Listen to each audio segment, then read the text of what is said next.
social do governo do Estado, um decreto ainda do ex-governador Mário Covas, né, para atender a população, principalmente de baixa renda, né, almoço a R$1, né, um almoço de 1.600 calorias, subsidiado naturalmente pelo governo. Estava em 2,25, deve estar 2,80 agora, não tenho o valor exato, que o governo paga por prato e o munícipe paga apenas R$1.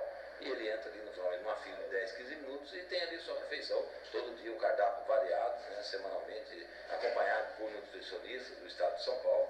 Né, a gestão é feita por uma organização sem finalidade lucrativa, no caso de Taubaté e de Santos.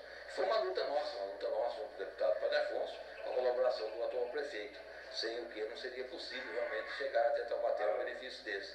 Eu mesmo, pessoalmente, tive com o ex-governador Geraldo Alckmin por 4 vezes, né, uma em Guaratinguetá, outra aqui na inauguração de uma nova unidade. Seria possível realmente chegar até Taubaté um benefício desse. Eu mesmo, pessoalmente, tive com o ex-governador Geraldo Alckmin por 4 vezes, né, uma em Guaratinguetá, outra aqui na inauguração de uma nova unidade na LG, né, tive outra vez na inauguração do Bom Prato de Itaquera, e mais uma outra vez com o governador, no sentido de sensibilizar. Porque Taubaté é a única cidade do estado de São Paulo com menos de 300 mil habitantes que recebeu.